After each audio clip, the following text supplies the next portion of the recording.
बिहार की राजनीतिक आग अभी खत्म भी नहीं हुई थी कि अब बंगाल के अंदर राजनीति के शोले भड़काने या यूं कहें कि राजनीति की चिंगारी लगनी शुरू हो गई है। और ये मैं नहीं कह रहा हूं, बीजेपी के मंत्री, मोदी साहब के मंत्री वो बंगाल में जाकर के बैठ के कर रहे हैं।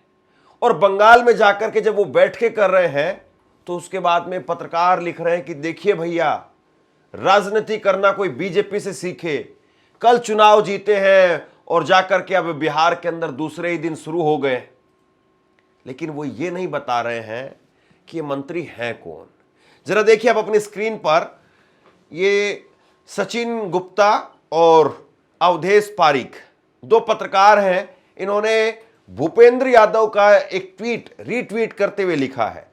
भूपेंद्र यादव ने कहा था कि आज बंगाल में कोर कमेटी की बैठक में सम्मिलित हुआ, यानी कोर कमेटी की बैठक में वो बैठे हैं। और इसको लेकर के पत्रकार कह रहे हैं कि देखिए, राजनीति फुल टाइम इस तरह से की जाती है कि जमीन पर जुट जाओ, एक राज्य में चुनाव खत्म हुआ है, दूसरे राज्य की शुरुआत कर दो। लेकिन एक सवाल है जो ये भूल गए हैं, वो सवाल मैं पूछ लेता हूं। वो सवाल ये है कि साहब, ये मंत्री कौन है? ये मंत्री है पर्यावरण मंत्री। दिल्ली जहर बनी हुई है, दिल्ली में लोग सांस नहीं ले पा रहे हैं, और पर्यावरण मंत्री वो बीजेपी के लिए ऑक्सीजन ढूंढ रहे हैं बंगाल के अंदर कि वहां पर बीजेपी को ऑक्सीजन मिल जाए। तो अब सवाल यह है कि क्या बिहार के बाद अब बंगाल में खेला होगा, बंगाल में खेला होबे? और दूसरी तरफ ममता बनर्जी, उनकी तरफ से एक चुनौती दी गई है। ममता बनर्जी की नेता है सागरिका घोष, राज्यसभा सांसद है टीएमसी की। उन्होंने कहा है कि ममता बनर्जी कोई हवाई जहाज वाली नेता नहीं है। ये भूल में मत रहना। बाकायदा उन्होंने एक वीडियो जारी किया है, बयान जारी किया है, और लंबा चौड़ा बयान है, मैं आपको सुनाऊंगा। उन्होंने कहा है कि ममता बनर्जी वो कोई हवाई जहाज वाली नेता नहीं है कि तुम आओगे और ममता बनर्जी को हरा करके चले जाओगे, या बंगाल कोई जमीन का टुकड़ा नहीं है जिसको नरेंद्र मोदी अपने बायोडाटा में जोड़ना चाहते हैं कि बंगाल तो जीतना ही जीतना है। और यह सवाल इसलिए भी महत्वपूर्ण हो जाता है क्योंकि नरेंद्र मोदी ने बिहार के चुनाव में जीत के बाद कहा कि बिहार से गंगा बह करके बंगाल में जाती है, तो अब बंगाल की बारी है। तो क्या बंगाल इतना आसान है? बिहार चुनाव के बाद में क्या वाकई टीएमसी बैकफुट पर चली जाएगी, या टीएमसी ममता बनर्जी वो हमेशा से फ्रंट फुट की लड़ाई लड़ती रही है, हार जाए अलग बात है, लेकिन वो फ्रंट फुट की लड़ाई लड़ती रही है और फ्रंट फुट की ही लड़ाई लड़ेंगी। मैं ये बात इसलिए कह रहा हूं क्योंकि पिछली बार का जो चुनाव था, पिछली बार के चुनाव में आप याद करिए, शुभेंदु अधिकारी ममता बनर्जी के ही नेता थे, बीजेपी तोड़ करके ले गई थी और नंदीग्राम में ममता बनर्जी को चुनौती दे दी थी कि आओ चुनाव लड़ो, और ममता बनर्जी नंदीग्राम जाकर के चुनाव लड़ती है। चुनाव हार गई, ममता बनर्जी खुद चुनाव हार गई, लेकिन पूरा राज्य जिता दिया। यानी एक जो नैरेटिव बीजेपी वहां पर बनाने का कोशिश कर रही थी कि देखो ममता बनर्जी डर करके भाग गई, वो नैरेटिव खत्म कर दिया और वहां पर छाती पर चढ़ करके चुनाव लड़ा, चुनाव हार गई, लेकिन पूरा राज्य वो जिता दिया। तो पश्चिम बंगाल का चुनावी गणित वो क्या कहता है, पश्चिम बंगाल के चुनावी वोट शेयर अगर आप देखें कि किसका किस तरफ है, वो क्या कहता है, उस पर भी बात करेंगे। और क्या पश्चिम बंगाल बिहार जितना आसान है, यह बहुत बड़ा सवाल है, या फिर पश्चिम बंगाल वो पश्चिम बंगाल है, वो बिहार नहीं है, हरियाणा नहीं है, महाराष्ट्र नहीं है कि वहां पर हो जाएगा। और एक बड़ी चीज मैं आपको और बता देता हूं, उसके बाद में सागरिका घोष ने क्या कहा है वहां से शुरुआत करेंगे। पिछली बार आप 2019 को याद कीजिए, 2019 में नरेंद्र मोदी 2014 से ज्यादा सीटों के साथ में जीत करके आए थे।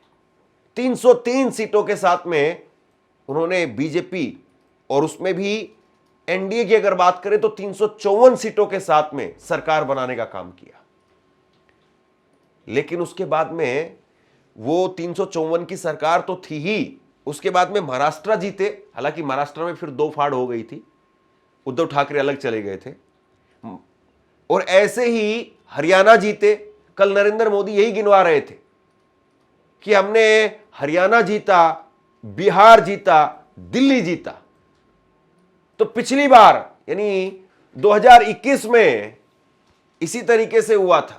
नरेंद्र मोदी 354 सीटों के साथ में प्रधानमंत्री बन गए, फिर हरियाणा भी हो गया, सब बिहार भी हो गया, लेकिन लगाम लगाने का काम ममता बनर्जी ने किया, बंगाल ने किया। तो क्या फिर इस बार वही होगा? यह बहुत बड़ा सवाल। इसमें एक चीज जुड़ जाती है और वो है एसआईआर। इस बार एसआईआर हो रहा है। अब आप कहेंगे यही तो राजनीतिक पार्टियों की कमर तोड़ने की बीजेपी की एक नई चाल है, जो विपक्ष कह रहा है या फिर जो विपक्ष के समर्थक हैं वो कह रहे हैं कि एसआईआर ही तो बीजेपी के लिए जीत का मास्टर कार्ड है इस वक्त में। तो क्या एसआईआर के सहारे बिहार और उसके बाद में अब बंगाल होगा? यह बहुत बड़ा सवाल है। सबसे पहले जरा मोदी जी को सुन लीजिए आप, और उसके बाद में सागरिका घोष ने क्या जवाब इस पर दिया है वो मैं आपको बताता हूं। गंगा जी यहां बिहार से बहते हुए ही बंगाल तक पहुंचती है।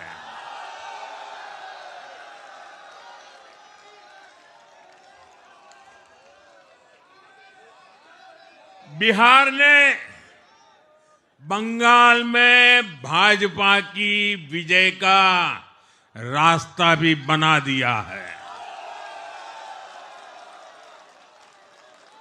दिलीप घोष ने कहा कि बिहार के नतीजों से टीएमसी डरी हुई है, वरना जहां भाजपा कार्यकर्ता मिठाई बांट रहे हैं और जश्न मना रहे हैं, वहां हमला क्यों कर रहे हैं?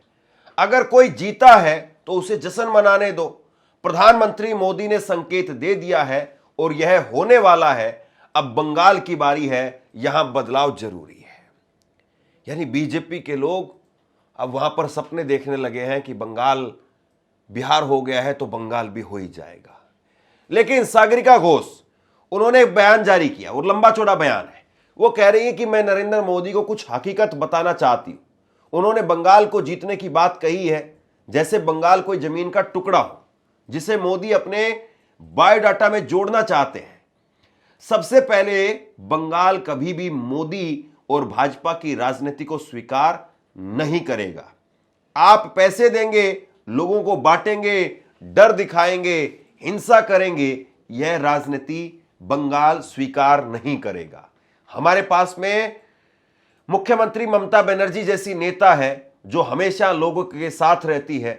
वह कोई हवाई जहाज वाली नेता नहीं है जो सिर्फ उड़ करके आए और वोट मांग करके चली जाए। वह 24 घंटे लोगों के बीच रहती है। कन्याश्री जैसी योजना बंगाल सरकार की आजीवन प्रतिबद्धता है। यह चुनाव से पहले मतदाताओं को लुभाने के लिए दिया गया रिश्वत जैसा वादा नहीं है। देश के अलग अलग हिस्सों में बंगाल के लोगों को केवल बंगला भाषा बोलने के कारण निशाना बनाया जा रहा है और केंद्र सरकार बंगाल के खिलाफ है। भारत के लोग, गरीब लोग, असहाय मजदूर जो काम की तलाश में दूसरे राज्यों में जाते हैं, उन्हें घुसपैठिया कहा जा रहा है सिर्फ इसलिए क्योंकि वो बंगला जानते हैं। वे भारत के नागरिक हैं जो अपनी रोजी रोटी कमाने निकलते हैं। आप उन्हें इस तरह की गंदी राजनीति में इस्तेमाल कर रहे हैं। बंगाल इसे कभी स्वीकार नहीं करेगा। भाजपा के कुछ लोगों ने बांग्ला भाषा को बांग्लादेशी भाषा कहा। हमारी भाषा हमारे लिए बहुत अहम है। हमारी संस्कृति, भावनाओं को कई बार निशाना बनाया गया। बंगाल इसे बर्दाश्त नहीं करेगा। हम विवेकानंद, नेताजी सुभाष चंद्र बोस और रविंद्रनाथ टैगोर के अनुयायी हैं। हम भाजपा से लड़ेंगे और जीतेंगे। यह सागरिका घोष की तरफ से कहा गया। वो कह रही कि बंगाल बहुत सारे मायनों में अलग है और घुसपैठ जो बिहार में, जो झारखंड में बीजेपी की तरफ से रैलियों में दोहराया गया, बंगाल में तो खुल करके बोला जाएगा कि बांग्लादेशी आ रहे हैं, बांग्लादेशी आ रहे हैं। लेकिन यहां फर्क है। फर्क यह है कि बंगाल के अंदर बंगाली अस्मिता का मुद्दा बहुत बड़ा है। बंगाली हिंदू वो भी बीजेपी के साथ में आमतौर पर नहीं जाते हैं। और ये मैं नहीं कह रहा हूं, चुनाव के नतीजे आप देख लीजिए। चुनाव के नतीजे देखिए, 2021 का बंगाल का लोकसभा विधानसभा चुनाव, वहां पर टीएमसी ने 213 सीटें हासिल की, बीजेपी 77 सीटों पर 77 सीटों पर सिमट गई, अन्य 2 सीटें और कुल सीटें हैं वहां पर 294, यानी बहुमत का आंकड़ा 147 का। आपसे कुछ कहना चाहता हूं। आज के वक्त में पत्रकारिता करना कितना मुश्किल काम है, लेकिन अगर ऐसे में भी कोई आपकी खबर दिखा रहा है, कोई आपके मुद्दे पर बात कर रहा है, तो आपको भी उसका साथ देना चाहिए। अगर आपको लगता है कि मेरी पत्रकारिता सही है, मैं आपके लिए आपकी खबर वो दिखा रहा हूं, तो ऐसे में आप मेरा सहयोग कीजिए। आप इस वीडियो को जब लाइक करेंगे तो लाइक के साथ में ही एक थैंक्स का बटन आपको दिखाई देगा। उस थैंक्स के बटन पर आप क्लिक कीजिए और जो भी सहयोग राशि दे सकते हैं वो दीजिए।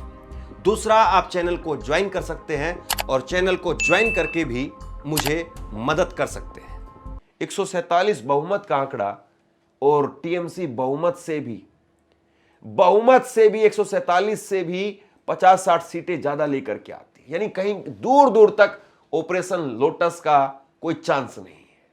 और उल्टा ये हुआ था पश्चिम बंगाल के चुनाव में कि जो लोग टीएमसी को छोड़ करके गए थे, वो मुंडन करवा करके, गंगा जल से शुद्धि करवा करके घर वापसी कर रहे थे।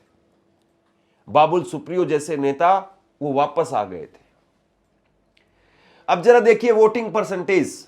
टीएमसी के पास में 47 करीब 48% का वोट शेयर जो उनको हासिल हुआ, बीजेपी को 38% का वोट शेयर, यानी 10% का अंतर। लेफ्ट पार्टी के पास में 5%, कांग्रेस के पास में तकरीबन 3% और अन्य तकरीबन 5%। पिछले चुनाव के नतीजे अगर देखें 2016 और 2021 का अगर कंपैरिजन करें तो 2016 में टीएमसी को 211 सीटें मिली थी, 2021 में 2 सीटें और बढ़ गई, 2021 में 2 सीटें और बढ़ गई, 213 हो गई।